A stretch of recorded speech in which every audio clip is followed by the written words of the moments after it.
ಎಲ್ರಿಗೂ ನಮಸ್ಕಾರ. ಇಂದು ನಾವು ಮಾತನಾಡೋಣ 1982ರಲ್ಲಿ ಬಂದಂತಹ ಡಾಕ್ಟರ್ ರಾಜ್ಕುಮಾರ್ ಅವರ ಅಭಿನಯದ ಟೈಮ್ಲೆಸ್ ಕ್ಲಾಸಿಕ್ ಹೊಸ ಬೆಳಕು ಎನ್ನುವ ಸಿನಿಮಾ. ನೀವೆಲ್ಲ ನೋಡೇ ಇರ್ತೀರ, ನೋಡದೇ ಇರುವ ಕನ್ನಡಿಗರೇ ಇಲ್ಲ ಅಂತಲೇ ಹೇಳಬಹುದು. ಒಂದು ಹೊಳಹು ಬಂತು ನನಗೆ. ಇನ್ ಕೇಸ್ ಈ ಸಿನಿಮಾ ಈಗಿನ ಒಂದು ಜಮಾನದಲ್ಲಿ ರಿಲೀಸ್ ಆಗಿದ್ರೆ ಅದರ ಟ್ರೇಲರ್ ಹೇಗಿರಬಹುದು ಅಂತ ಒಂದು ಸಣ್ಣ ಅಟೆಂಪ್ಟ್ ಮಾಡಿದ್ದೀನಿ ಟ್ರೇಲರ್ ಮಾಡೋಕ್ಕೆ. ಭಾವನೆಗಳನ್ನು ಜೋಡಿಸೋದು ಅಂತ ಕರೆದ್ರೆ ಉತ್ತಮವೇನೋ ಟ್ರೇಲರ್ ಅನ್ನೋದಕ್ಕಿಂತ. ನೋಡ್ಕೊಂಬಂದ್ಬಿಡಿ, ಆಮೇಲೆ ಸಿನಿಮಾದ ಬಗ್ಗೆ ಮಾತನಾಡೋಣ.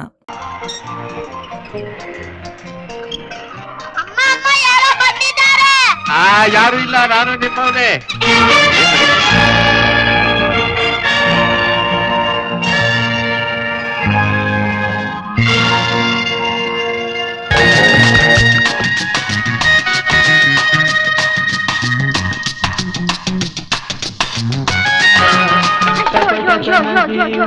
ಅಯ್ಯೋ ಕೂಬೆ, ಮನೆ ಮೇಲೆ ಹಾಲಿಟ್ಟು ಒಂದು ಸಂಗೀತ. ನೋಡು, ಇನ್ನೊಂದ್ಸಲ ನೀನ್ ಹೀಗೆ ಅವಳನ್ನ ಹೊಡೆದ್ರೆ ಸತ್ಯ ಹೋಗ್ಬಿಡ್ತಾರೆ. ಕಾಕ, ನೀನ್ ಯಾಕೆ ದುಡ್ತೀಯ? ಸ್ವಲ್ಪ ಸುಮ್ನೆ ನಾನು ಮಾತಾಡ್ತೀನಿ. ಗಾದೆ ಮಾತು ಕೇಳಿದ್ಯಲ್ವೋ, ಬುದ್ಧ ಮಾತು ಹೇಳಿದ್ರು ಒದ್ ಕಣಸತ್ರು ಅಂತ. ಕನಸಲು ನೀನೆ, ಮನಸಲು ನೀನೆ, ನಿನ್ನಾಣೆ ನನ್ನಾಣೆ.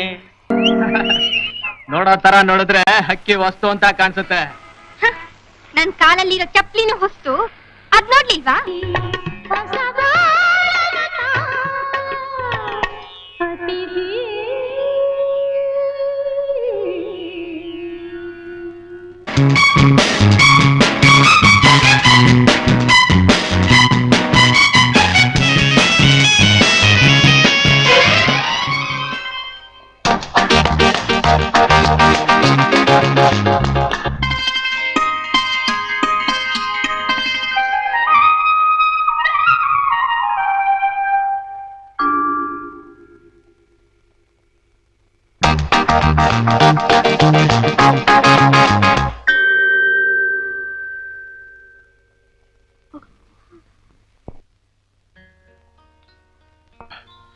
ನಾನು ನಿನ್ ಜೊತೆ ಹೋಗ್ಬೇಕು ಅಂತ ಆಸೆ ಇತ್ತು. ನನ್ಗೆ ಯಾಕೋ ಇವತ್ತು ತುಂಬಾ ತಲೆನೋಯ್ತಾ ಇದೆ. ನನ್ ಜೊತೆ ಹಾಡಿ. ಯಾಕೆ ಹಾಗೆ ನೋಡ್ತೀಯ? ನಾಳೆ ದಿವಸ ನಿನ್ ಕೈ ಹಿಡಿಯೋ ನಾನೇ ಅಲ್ವಾ? ಯಾಕೆ ಕತ್ಲಾಗಿದೆ? ಸ್ವಲ್ಪ ಲೈಟ್ ಹಾಕಿ, ಲೈಟ್ ಹಾಕಿ ಸ್ವಲ್ಪ.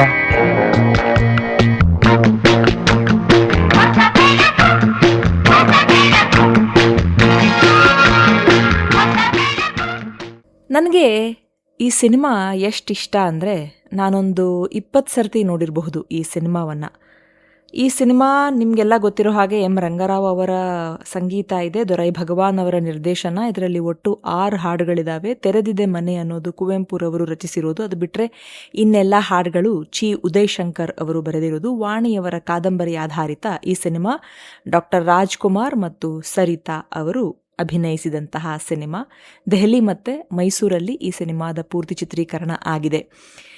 ಈ ಸಿನಿಮಾ ಒಂದೊಂದು ಫ್ರೇಮ್ ಕೂಡ ನನಗೆ ನೆನಪಿದೆ ಅಷ್ಟು ಚೆನ್ನಾಗಿ. ಪುನೀತ್ ರಾಜ್ಕುಮಾರ್ ಅವರ ಒಂದು ಡೈಲಾಗಿಂದ ಹಿಡ್ಕೊಂಡು ಎಲ್ಲರ ಡೈಲಾಗ್ಗಳು ಕೂಡ ನನಗೆ ಬಾಯ್ಪಾಠ ಅಂತಲೇ ಹೇಳಬಹುದು. ಅಷ್ಟು ಸರ್ತಿ ನಾನು ಈ ಸಿನಿಮಾವನ್ನು ನೋಡಿದ್ದೇನೆ.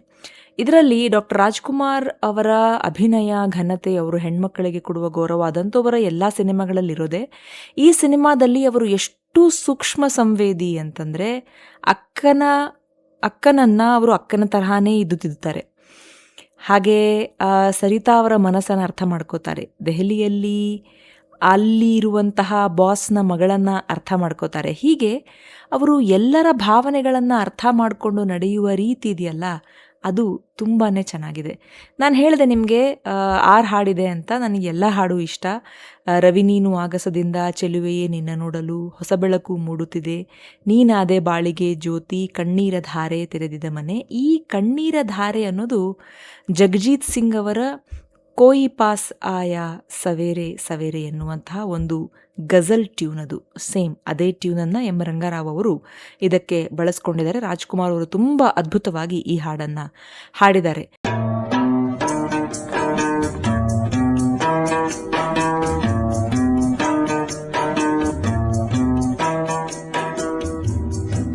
कोई पास आया सवेरे सवेरे कोई ನನಗೆ ಈ ಎಲ್ಲ ಹಾಡುಗಳಲ್ಲಿ ರವಿ ನೀನು ಆಗಸದಿಂದ ತುಂಬ ಇಷ್ಟ ಇಲ್ಲ, ಚೆಲುವೆಯೇ ನಿನ್ನ ನೋಡಲು ಇಷ್ಟ ಇಲ್ಲ ರವಿ ನೀನು ಆಗಸದಿಂದ ಎರಡೂ ಇಷ್ಟ. ನನಗೆ ಆ ಎರಡೂ ಹಾಡುಗಳು ತುಂಬ ಅಂದರೆ ತುಂಬಾ ಇಷ್ಟ.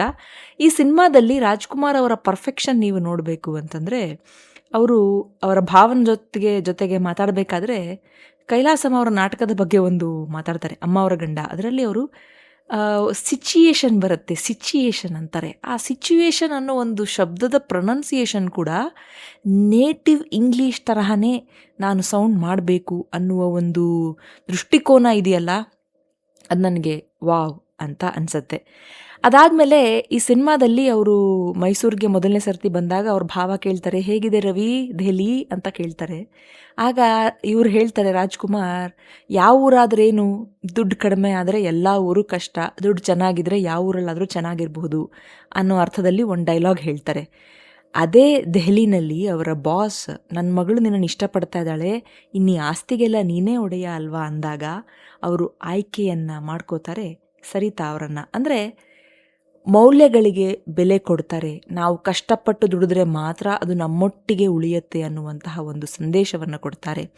ಆಮೇಲೆ ಅವರು ಕಣ್ಣು ಹೋಗಿದೆ ಅಂತ ಆದಾಗ ಅದು ಕೊನೆಗೆ ಗೊತ್ತಾಗತ್ತೆ ಅದು ನಾಟಕ ಅಂತ. ಆದರೆ ಸಿನಿಮಾದಲ್ಲಿ ಮೊದಲಿಗೆ ನೋಡಬೇಕಾದ್ರೆ ಅವರು ಎಷ್ಟು ಅದ್ಭುತವಾಗಿ ಮಾಡಿದ್ದಾರೆ. ಆ ಕಣ್ಣೀರ ಧಾರೆ, ಆ ಹಾಡಂತೂ ತುಂಬ ಆ್ಯಪ್ಟಾಗಿ ಅದು ಎಲ್ಲಿ ಬರಬೇಕೋ ಅಲ್ಲಿ ತುಂಬ ಕರೆಕ್ಟಾಗಿ ಬಂದಿದೆ. ಈ ಸಿನಿಮಾ ಎಷ್ಟು ಸರ್ತಿ ನೋಡಿದ್ರೂ ಬೇಜಾರಾಗಲ್ಲ. ನನಗೆ ಈ ಸಿನಿಮಾ ಪ್ರತಿ ಸರ್ತಿ ನೋಡಿದಾಗಲೂ ಕೂಡ ಒಂದು ಹೊಸ ದೃಷ್ಟಿಕೋನವನ್ನು ಕೊಡ್ತಾನೆ ಬಂದಿದೆ. ಇದೊಂದು ಅದ್ಭುತವಾದ ದೃಶ್ಯ ಕಾವ್ಯ ಅಂತಲೇ ನಾನು ಹೇಳಕ್ಕೆ ಇಷ್ಟಪಡ್ತೀನಿ.